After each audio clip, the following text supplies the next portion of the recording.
Magandang umaga po. Dito na naman po ang inyong kaibigan, Pastor Greg Pagulayan, na inyo pong makakasama sa araw na to sa ating morning devotion at pananalangin.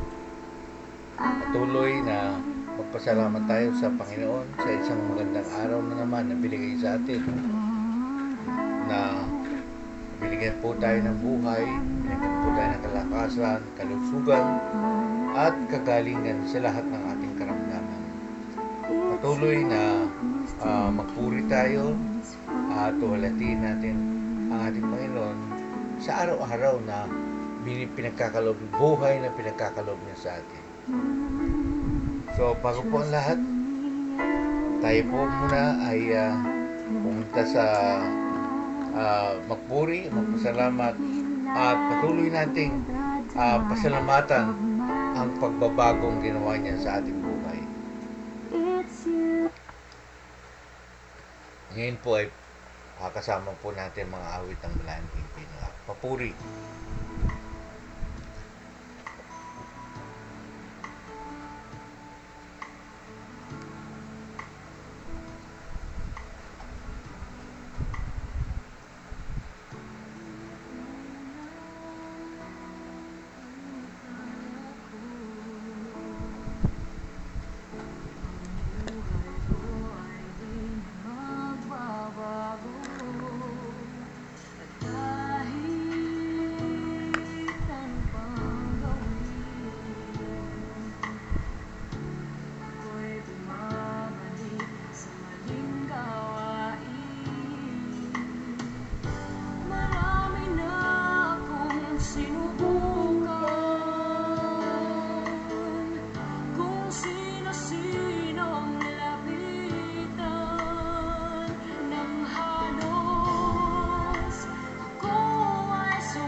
Tunay nga kay buti ng Diyos.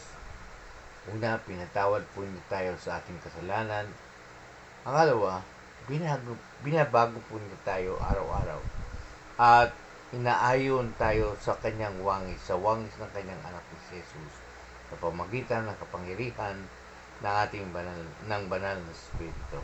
So, sa umaga po ito, binabati ko po ang ng isang magandang umaga ang bawat isa at ang ating mga makakasama sa umagang ito. Ayan, salamat po. Magandang umaga sa iyo, Kuya Efren at Ate Mercy. At patuloy tayong magpatuloy sa ating patuloy na paglilingkod sa ating Panginoon upang patuloy tayo na magawa natin ang kalooban niya. So, sa umaga pong ito ay tatapusin po natin yung ating series sa Mark chapter 9. At bukas po ay Miyerkules ay sa ano naman po tayo? Mark chapter 10 na po tayo. At bago po ang lahat, tayo po'y dumulog sa ating Panginoon at ating Ama at tayo po'y manalangin. O dakilang Diyos sa masalangit, maraming salamat po sa iyong kabutihan sa buhay namin. Salamat sa pag-ibig mo na patuloy na ipinadadama mo sa aming buhay. Salamat sa patuloy na pagkalinga mo. Salamat po dahil hindi mo kami iniwanan o pinabayaan, bagkus patuloy na ginagabayan mo kami. Salamat Ama sa mga pagtuturo mo sa pamagitan ng iyong salita, sa biyaya na patuloy na nararanasan namin mula sa iyo. Salamat Ama sa patuloy na pagkalinga mo sa amin, sa pag-provide mo ng lahat ng aming pangangailangan, at patuloy na pag-akay mo sa amin patungo sa iyong plano sa aming mga buhay. Kaya Ama, pinupuri ka namin, niluluwalhati ka namin, dinadakila ka namin, at patuloy na sasambahin at pasasalamatan sa aming mga buhay.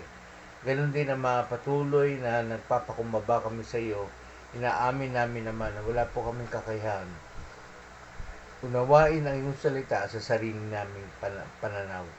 At patuloy na tulungan mo kami sa kapangyarihan ng iyong banal na Espiritu na maunawaan namin, maintindihan namin ang iyong kalooban para sa amin sa araw na ito. At maintindihan natin, makita namin ang puso mo na nais mong ipaunawa sa amin upang ang aming mga puso ay mai-align namin sa puso mo. Salamat po Ama sa patuloy na gagawin mo at patuloy na sa kapangyarihan ng iyong banal na Espiritu, patuloy na buksan mo ang mata ng aming mga puso at isipan upang patuloy, Lord God, nasa aming pag-aaral ng salita. Ito ay ang iyong salita, ang kaunawaan na ibibigay mo sa amin ay mailagay namin sa aming mga puso, sa aming isip, at patuloy na maipamuhay namin sa araw-araw upang patuloy na makasunod kami sa kalooban mo sa aming buhay. Ipundalangin namin sa pangalan ni Jesus. Amen. Magandang umaga din sa iyo, Kuya Oka. So, salamat po sa bawat isa at purihin ng Panginoon dahil kahapon po ay lumabas po ako para bumili pa ng mga supplies para doon sa aming nalalapit na isang araw na medical mission dito sa Taguig. Pero dito pala sa Marikina ay pagka ganung holiday ay nagsasara ang mga tindahan, lalo na yung mga dental supplies. So, ang ginawa ko, hindi naman po nasayang yung aking pagpunta doon. Bumili na lang ako ng ibang kailangan namin dito sa bahay para doon sa mga dapat kong iayos at ay gawin. So, hindi po nasayang yung aking paglakad. Although, nakapaglakad po ako ng malayo. Purihin po ang Panginoon dahil una, nakayanan ko yung paglalakad ng malayong yon, at pangalawa, ay sinustay niya po ako ng lakas. Dahil minsan ho, pagka naglalakad ako ng malayo, talagang hinahapo ako. Pero purihin po ang Panginoon, kahapon, binigyan niya ako ng lakas para mapuntahan yung dapat kong puntahan, hanapin yung mga tindahan na nakikita ko sa sa alam to, nang mag-search ako sa Google para puntahan yung mga pwesto ng tindahan.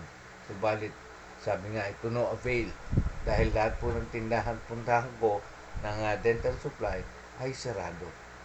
Kaya ang kanina umaga pag-gising ko, pagkatapos ko manalangin, ay nagtingin po ako ulit ng tindahan ng mga dental supply dito naman sa Pasig. At nakakita po ako. Purihin po ang Panginoon. Kaya sabi ko, mamaya, total, lalabas kami ni Tess ngayon. Meron kong pupunta po kami sa bayan ng Pasig. At pwede na po naming daanan yun. At mabili ko lang. Ilang piraso lang po yun eh. Parang hindi ko po nabili nung nandun ako sa Bambang.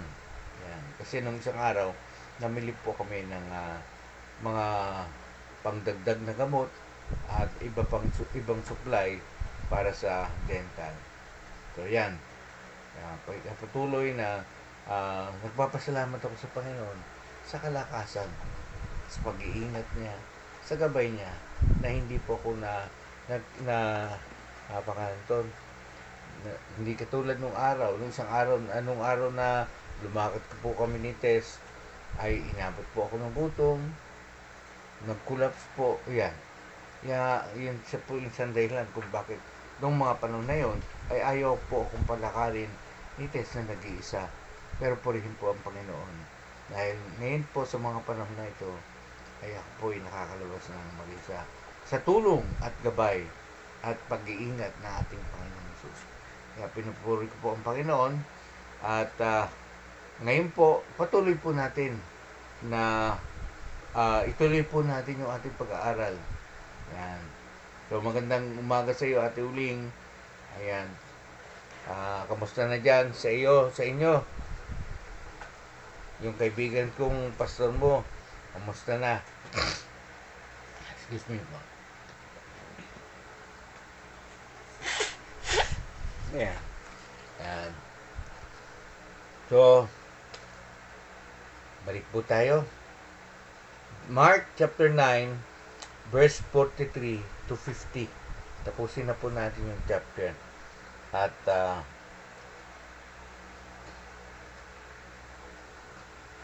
tuloy na po tayo. Anyway. So, basahin ko po sa Ingles. Basahin niyo po sa inyong version. At sa Tagalog, kung meron kayong Tagalog o anumang version. Yan. Kung meron kayong version nyo ng inyong sariling dialect, yan, maganda rin para mas maliwanag. Yan. So, babasahin ko po sa New Living Translation. Yan po yung ginagamit namin ngayon. At basahin niyo po sa inyong translation. So, verse 43 hanggang 50. If your hand causes you to sin, cut it off.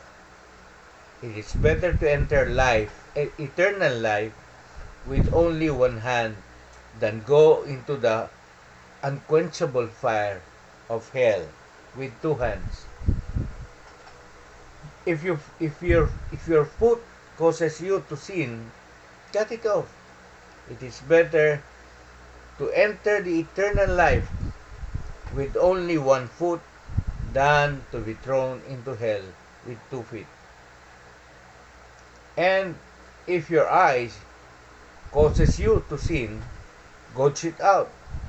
It's better to enter the kingdom of God with only one eye than to have 2 eyes and be thrown into hell, where the maggots never die and the fire never quenches. For everyone will be tested with fire. Salt is good for seasoning, but if it loses its taste, its flavor, How do you make it salty again? You must have the qualities of salt among yourself and live in peace with each other. Purihin po ang Panginoon sa pagkakabasa ng kanyang salita. So, ano po ang ating pwedeng i-title dito sa ating pag-aaralan? Ang ating pwedeng ilagay dito ay the urgency. Ano ba yung urgency sa Tagalog? Yung pagmamadali ng isang tao to enter God's kingdom. The urgency to enter God's kingdom. Yan. Bakit po? Lahat ng dapat tayo ay pumasok sa kaharian ng Diyos. Walang dapat maiwan, pero dapat ang lahat ay pumasok sa kaharian ng Diyos. Kaya nga ang ang imbitasyon sa atin ng Ama sa pamamagitan ng John chapter 3 verse 16 na sabi nga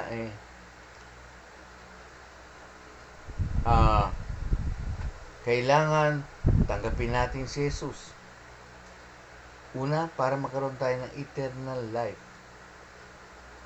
Tapos, sabi dun kay John chapter 3:3, you must be born again so that you may see the kingdom of God. Yan. Tapos, ano sabi sa Luke chapter 4? The kingdom of God is in you. Yan. So, yan po yung dapat nating maunawaan. Kaya nga, ano pong sabi niya dito? If your hand make you sin, cut ito. Kaya lang po, ang hindi ho maganda ay yung ibang tao sa kanilang pagbabasa at pag-unawa ng salita ng Diyos ay ginagawa po nila ito literally hanggang sa maputol nila o maalis nila ang lahat ng mga bagay na yun. Pero tignan po natin,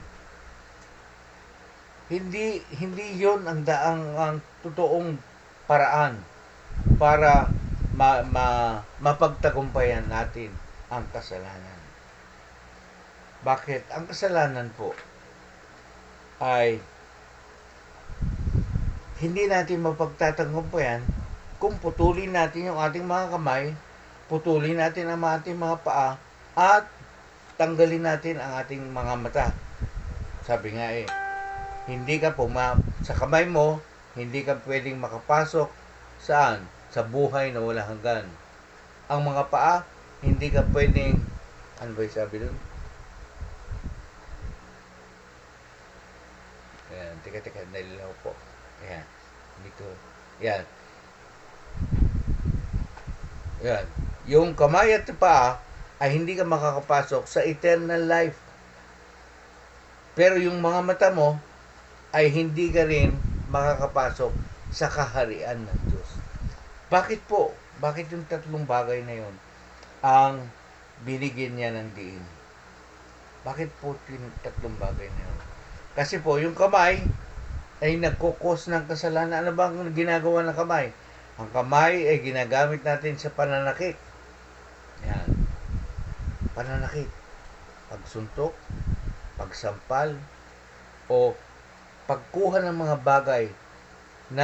bagay na hindi sa atin. Yan. Yun po yung sa paa.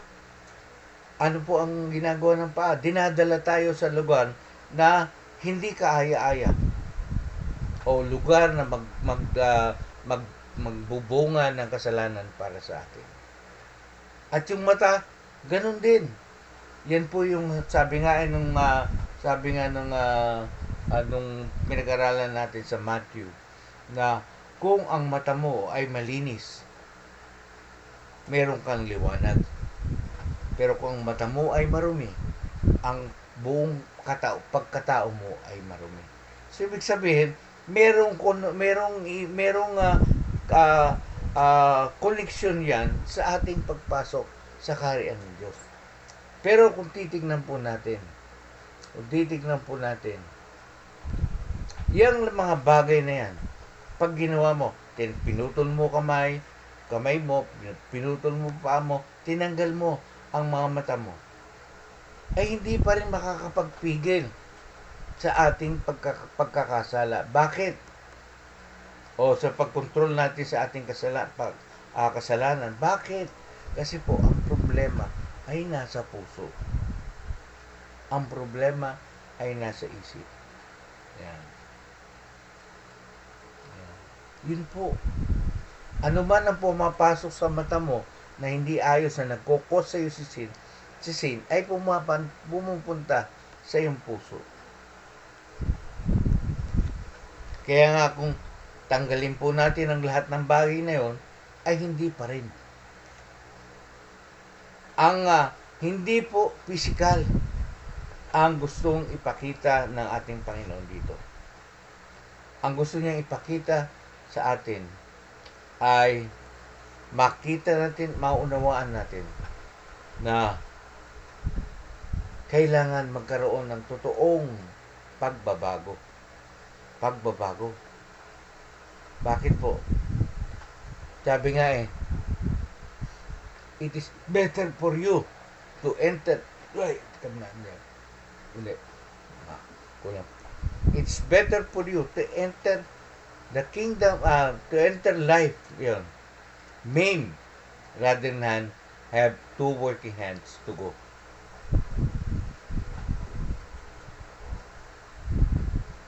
Dito, itinatama ng ating Panginoon yung malaking di pagkakaunawaan sa harap ng mga disipulo.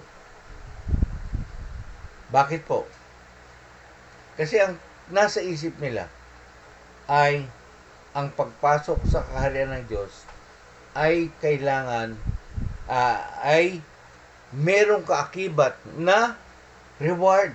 Yan, magandang umaga sa iyo, Irene. Yan. May reward. Na pagpasok mo sa kaharian ng Diyos ay may reward. Kaya nga sabi niya doon, balikan po natin yung pinag-aralan natin sa Mark chapter 8, verse 34 hanggang 35. Nasabi niya, kung kung ililigtas natin ating mga buhay, ito ay mawawala. Sabi dito, if we try to save our life, we will lose them. To follow Jesus means to pick up the cross and follow Him. Ano po ba yung pinag-usapan natin patungkol sa krus? Hindi yung krus ni Jesus ang bubuhatin natin, kundi yung sarili nating krus. At lalakad tayo doon sa kanyang nilakaran patungo sa kamatayan. Hindi po kamatayan pisikal, kundi kamatayan sa ating kasalanan. Kailangan po mamatay ang kasalanan sa ating buhay. At hindi tayo mapapalaya, kundi makakaroon ng kamatayan. Kaya nga ginawa ni Jesus, ano po ang ginawa niya? Dinala niya lahat ng kasalanan ng buong mundo. At nagsuffer siya sa hirap. Sa kanyang isip. Ano yung hirap ng isip? Yung hirap na dinadanas natin sa ating araw-araw na pag-iisip patungkol sa kung paano natin bubuhayin ang ating pamilya. Kung paano natin bibigyan ng magandang kinabukasan ang ating pamilya. Yan po yung sa isip. Ano po yung nilagay sa isip ng sa ulo ng ating koronang tinik. So, sa pamagitan ng koronang tinik na yan, anong sabi? Anong sumpa? Anong sumpa sa tao noon sa Old Testament? Sabi na naman, dahil sa iyong ginawa, ikaw ay maghihirap sa tulo ng iyong pawis, pakakainin mo ang iyong pamilya. So, ibig sabihin, the sweat of your brow. So, ibig sabihin dito, brow. Ganyan. So, yan, dyan ilalagay yung corona. Bakit? Para palayain tayo doon sa kahirapan ng pag-iisip kung paano natin bubuhayin ang ating pamilya. Saan? Ano pa? Yung kanyang mga hirap na tinanggap nung siya ay ano po sain. Ano po yun? Emotion. Lahat ng sakit at ano na tinanggap niya. Yung yung emotion niya ang nadali. Kaya yung emotion din natin ang inayos ng Panginoon. Ano pa? Yung ating yung kanyang mga latay at sugat. Ano ibig sabihin? To make us whole. Para maging maayos tayo, gumaling tayo. Kaya nga sinabi, by the stripes and wound of our Lord, we are healed. Yan.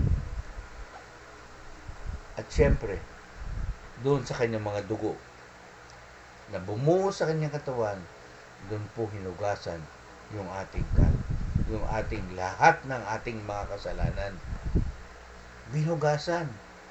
At sa kanyang pagkapako sa krus, yung kasalanan natin ay kasamang ipinako dun sa krus. Na imbis na tayo ang ipapako sa krus, siya ang ipinako sa krus. At nung siya'y namatay tayong kasama ni Kristo. At nung mag-resurrect siya, binigyan tayo ng bagong buhay. Bagong buhay, hindi na doon sa buhay under the darkness, kundi sa buhay na nandun sa liwanag. So yan po yung gusto niyang ipakita. Kaya nga, to go to hell, into the fire, shall never be quenched. Yan po yung eternal damnation na babagsakan ng tao kung hindi niya masusumpungan ang pumasok sa eternal life at sa kaharian ng Diyos. Sabi nga, John chapter 3, verse 16. Basahin na nga po natin para medyo maliwanag.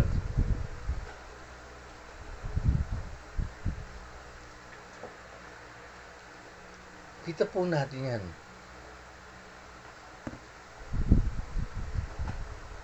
Basta na ba siya?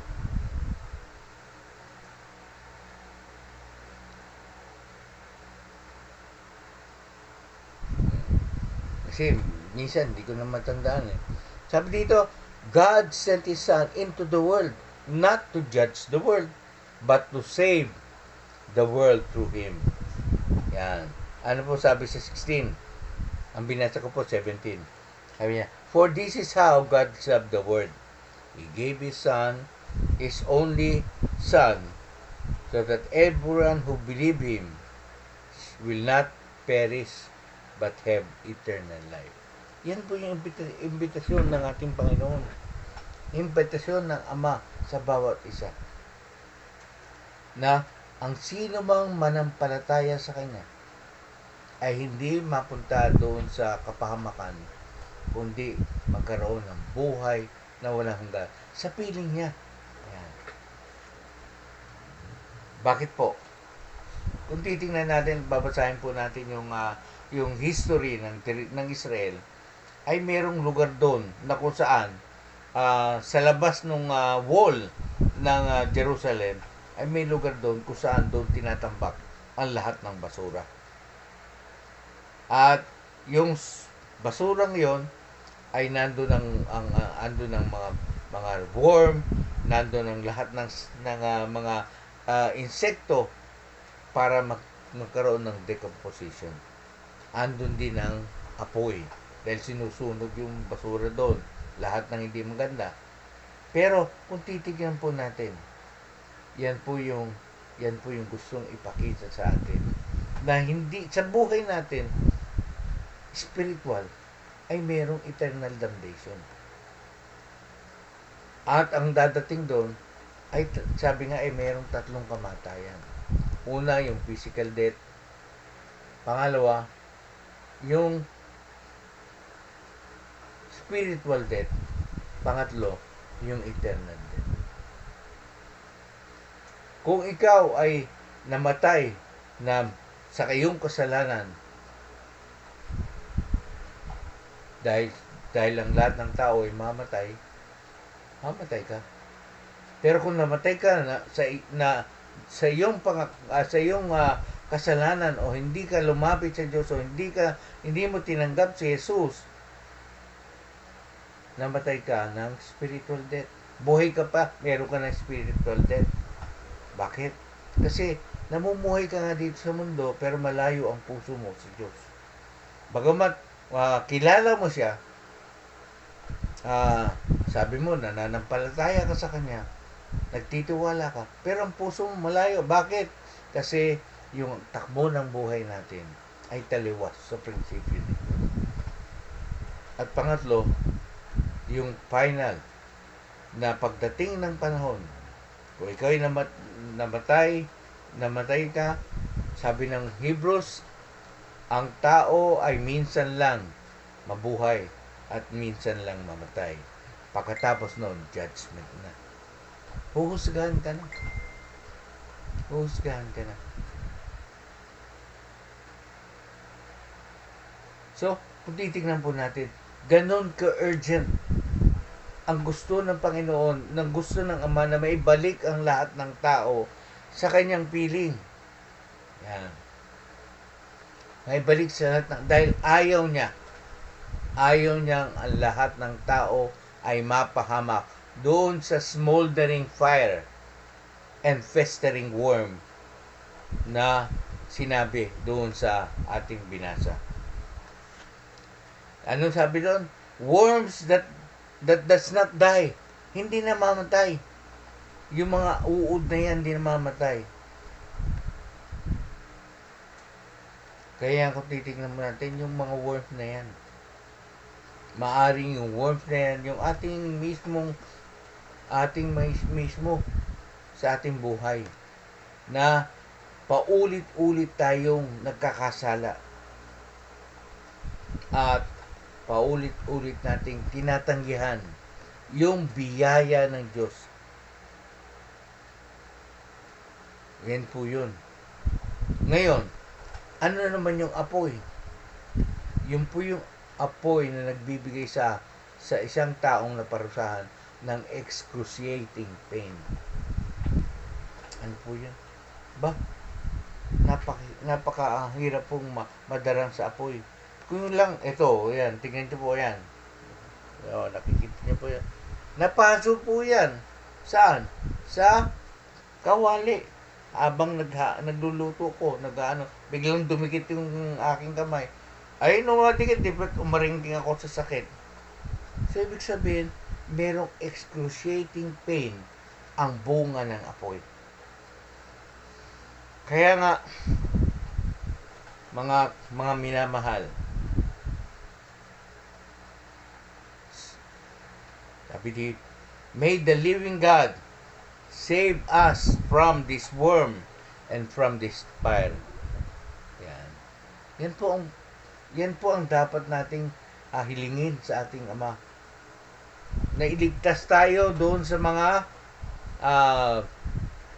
uod na yan at apoy. At yan po ang dahilan kung bakit Jesus ay naparito. Para iligtas tayo doon sa tiyak na kapahamakan na dadanasin natin. Dahil ang mensahe ni Jesus ay maliwanag na ipinapakita dito yung kahihinatnan ng tao doon sa impyerno.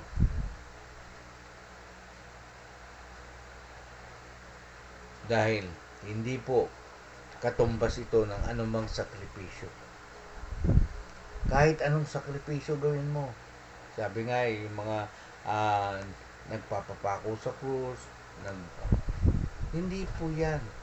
Hindi po yan. Kaya nga, mali ang pananaw ng tao. Mali. Hindi natin pwedeng maisip na pumasok sa kaharian ng Diyos sa ganun. Saan? Sa pagsasakripisyo. Hindi po. Hindi po. Simple lang. Anong sabi? Para makamit mo ang eternal life ay, sabi doon is John 3:16, that everyone who believes in Him will not perish, but have eternal life. Ano pa? Ano pa ang makikita po natin dito sa Book of John?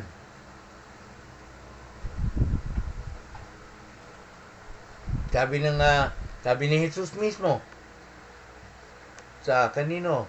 Sino po nagtanong? Yung pong si Nicodemus, isang pariseo, isang pare. Kausap niya si Jesus isang gabi. Lihim na nakipag-usap kay Jesus. Ang storyang ito. Yan.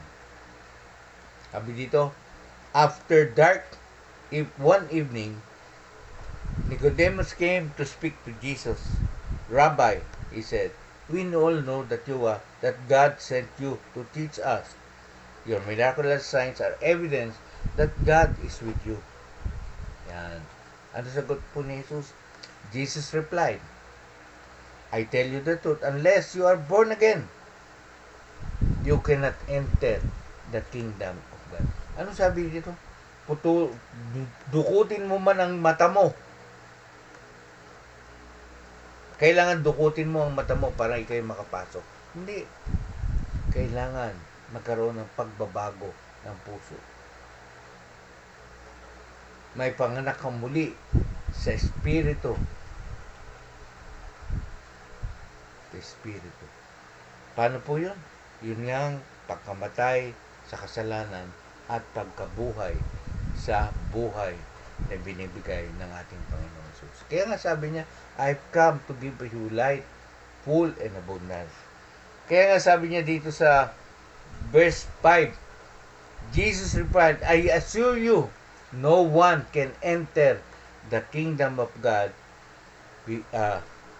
without being born of water and spirit. So, ibig sabihin, ano po yung water? Yung pong salita ng Diyos na naglilinis din ng ating buti. At yung Espiritu ng Diyos na ibinibigay sa atin. Bakit? Yung Espiritu ng Diyos ang naguhugpong ulit sa tao at sa Diyos. Yan po yung Espiritu na ibinigay sa atin, yung hininga. Yung hininga, kaya nga niya nilikha ang tao sa kanyang wangis. Ano yung wangis niya? Yung kanyang pagiging pagka-Diyos. Yun ang hindi natin naintindihan. Yun ang hindi natin naintindihan. Nilikhan niya tayo ayon sa kanyang wangis. Anong wangis? Yung kanyang pagiging Diyos. Kaya nung magkasala si Adan, yung spiritong yun ay nawala. Bumalik sa Ama. Ano natira? Kaluluwa.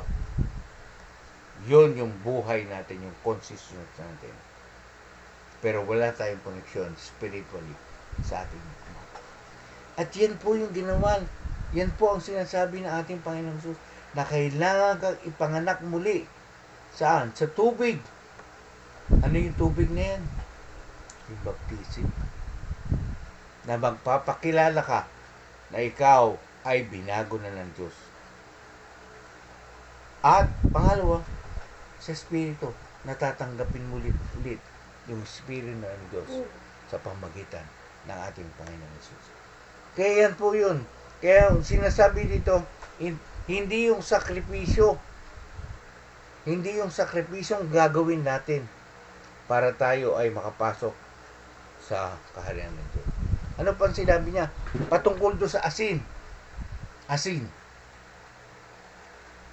Kung titingnan po natin, ano po ang pinanggagalingan ng asin?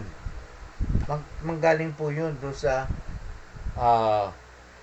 pag-aalay ng mga pari sa doon sa lahat ng kanilang inaalay mayroong asin. Bakit?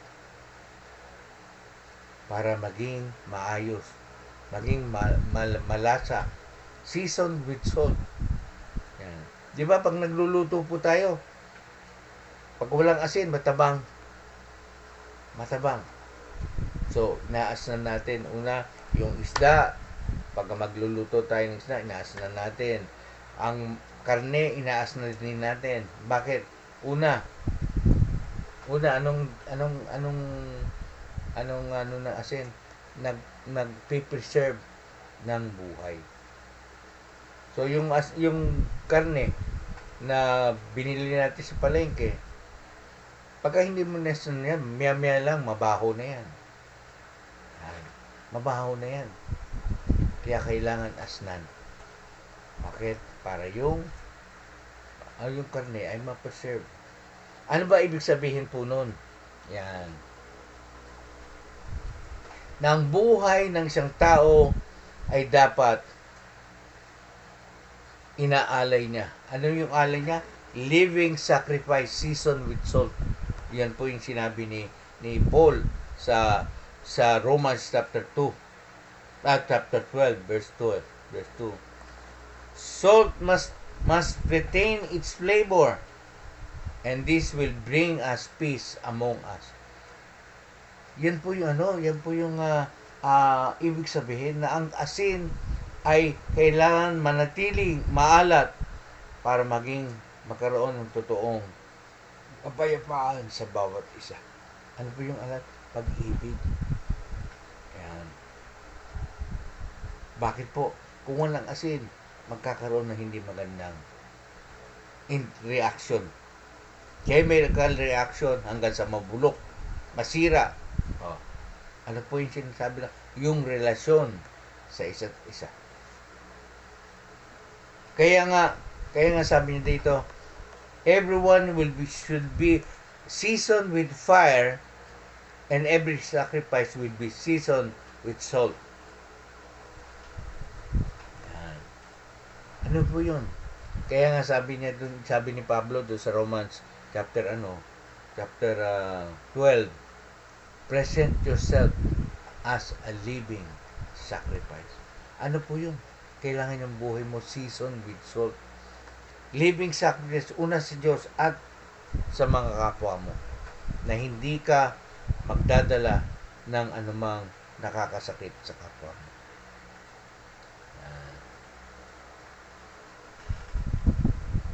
Ganon din sa Old Testament. Lahat ng sacrifices nila ay mayroong asin. Paano nyo basahin nyo po yung Leviticus chapter 2 verse 13. Doon po natin maintindihan yan. Leviticus chapter 2 verse 13. Kaya nga sinasabi po ni Jesus, ang bawat isa ay na nagsasakripisyo under the law. Ano yung law? Yung law ng Old Testament required salt. So, the living sacrifice. Ano po yung living sacrifice? Yung sinabi ni Paul, na present yourself as a living sacrifice. Ano po? Yung kanyang buhay should be seasoned with salt. So, yan po yung ating yan po yung urgency ng pagpasok ko sa kaharian ng Diyos. Bakit po? Kasi nga, kung hindi natin maunawaan ang passage na ito, maliligaw po tayo. Magkakamali po tayo ng interpretation. Kaya nga humihingi po tayo ng gabay sa ating Panginoon. Na maintindihan natin, maunawaan natin yung mga sinasabi. Bakit po? Kasi saan niya sinasabi to? Doon sa mga tao at doon sa kanyang mga disciple. Doon sa mga tao, talinghaga. Ano po to? Talinghaga po to eh. Pero sa disciple, ipinapaliwanag niya yan. Bakit? Kasi gusto niyang maunawaan. Yung mga ibang tao, kaya niya pinangangaralan, kaya siya nagtuturo na sa pamagitan talinghaga o parable, ay, ano po sabi niya? Nakikinig sila, pero wala silang pandinig. Pero ang sabi ni Jesus, yung mga taong may pandinig, makinig. Sino po yun? Yung taong nakakilala, tumanggap sa ating Panginoon dahil nirestore na yung Espiritu ng Diyos sa kanila, maunawaan na nila yung sinasabi ng Panginoon. Yan po yun. Yung urgency ng Kingdom of God na kailangan maunawaan ng bawat tao ang paghahari ng Diyos. Dahil hindi ka makakapasok sa kaharian ng Diyos kung hindi mo tatanggapin si Jesus. Magandang umaga po sa inyong lahat. Tayo po'y manalangin.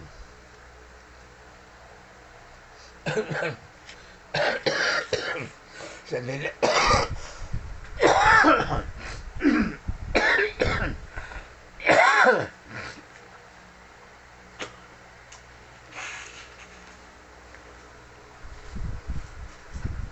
Tayo po'y manalangin.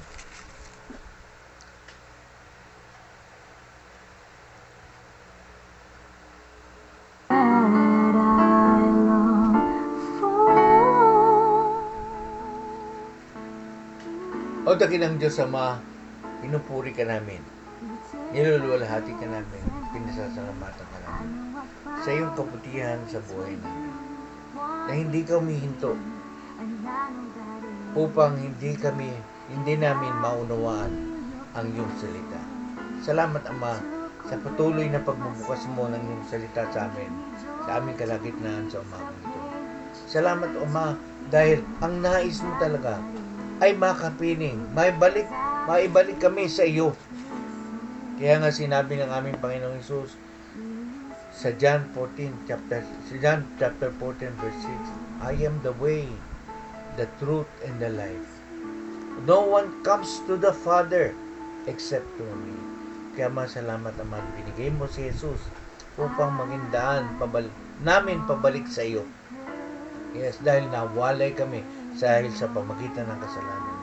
At nais mong na maibalik kaming lahat sa iyong piling at maranasan namin yung pangako mo, buhay na ganap at kaaya-aya na hatid ng aming Panginoong Hesus. Na hindi mo ninais sa amin na mahirapan, masaktan at masaktan at mahirapan, kundi ang nais mo ay bigyan kami ng magandang kinabukasan. At yung magandang kinabukasan na yan ay patuloy na matatagpuan namin sa aming Panginoon Hesus. Salamat po Ama. Salamat sa patuloy na paggawa mo sa aming buhay, sa pagtuturo mo.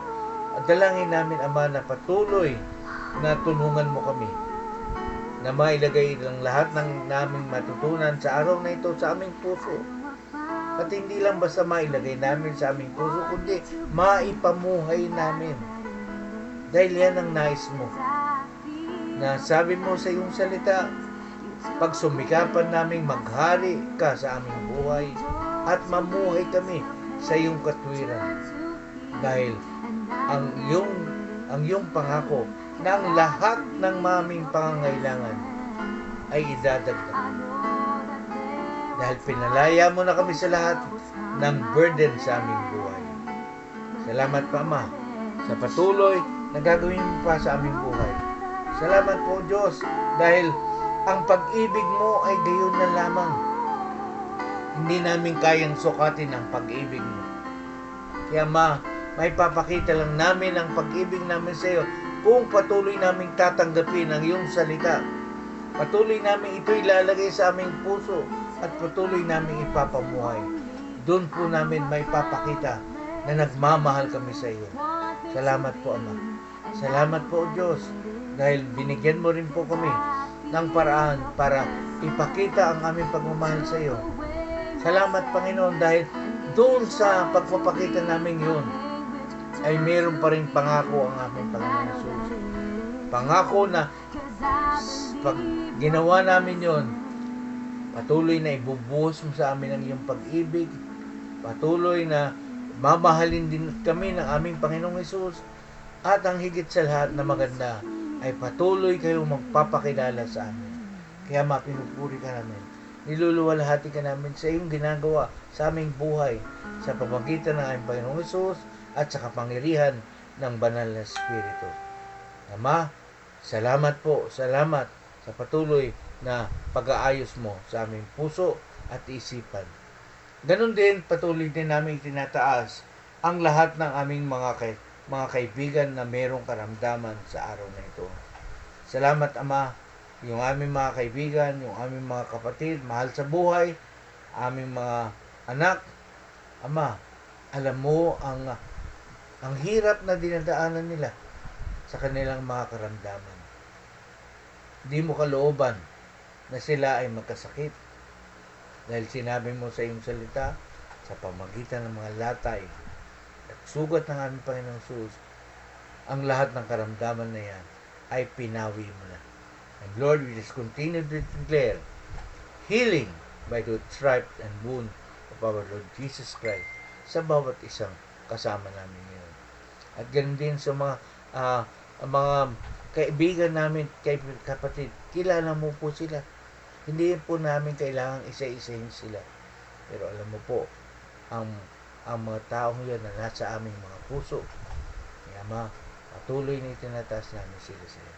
Ganon din, patuloy din na itinataas din namin sa iyo ang aming bansang Pilipinas. Yes, Lord God. Salamat, Ama. Dahil itinalaga mo kami dito, sa bansang dito mo kami itinanim upang ang bansang ito ay pamahalaan namin at patuloy na paunlarin namin dahil yan ang binigay mong tungkulin to tend and manage our territory, to subdue it. At ganoon din, patuloy na tulungan mo kami na maitama din o itama mo ang lahat sa buhay ng bawat Pilipino. Kaya patuloy naming dalangin na buksan mo ang mata ng puso at isipan ng bawat Pilipino mula sa pinakamatandang Pilipino hanggang sa pinakabatang Pilipino. Hayaan mong maunawaan nila ang pag-ibig mo, hayaan mong maunawaan nila ang iyong mga prinsipyo upang sa kanilang patuloy na pagtanggap dito at pamumuhay dito, maranasan namin ang totoong kapayapaan, totoong kasaganaan, totoong magandang relasyon, una sa iyo, pangalawa sa aming kapwa, at relasyon naming maayos sa aming komunidad at sa mga natural resources. Salamat po, Panginoon. Salamat dahil inatasan mo ang bawat Pilipino. Kaya patuloy na itinataas namin sila. Kasama po ng iyong mga itinalagang mga namumuno sa amin mula sa aming Pangulo hanggang sa pinamababang barangay captain at ang kanyang kagawad. Patuloy namin tinataas sila sa iyo. Ikaw din po, Ama, ang kumilos sa kanilang mga buhay. Lord, lahat po ng mga taong yan, dalangin namin na dalhin mo sa aming Panginoon Jesus upang maunawaan nila ang mga turo at ang pag-ibig. Salamat po. Salamat sa gagawin po sa aming bansa. Salamat sa patuloy na nais mo na yung plano na ang bansang Pilipinas ay maging matuwid, a righteous nation. Bakit? Because righteousness exalt the nation, but sin is a reproach. So, kaya po kami nalugmok dahil sa kasalanan. Pero ang nais mo ay maging matuwid kami sa iyong harapan. At ang katwirang yan ay binibigay mo sa pamagitan ng aming Panginoon Jesus. Salamat po, Panginoon. At salamat po, Ama. Salamat po sa plano mo sa Pilipinas na maging righteous nation at kasunod doon na maging masagana ang bansang ito. Dahil yung kasaganaan ng bansang ito ay gagamitin niya upang patuloy na ipatotoo ang iyong kabutihan, ang iyong pag-ibig at ang iyong pagkalinga sa bawat Pilipino. Hanggang doon sa kabilang ibang lugar ng mundo. At makasama kami at magawa namin yung mandato mo na ibalik namin ang iyong salita doon sa lugar na kung saan ito ang nagmula. Ama, salamat po. Salamat po sa gagawin pa sa bansang Pilipinas. Meron kang dakilang plano at patuloy, O Lord God, na pinagkakatiwala namin ang iyong bansa, aming bansa sa iyong mga kamay.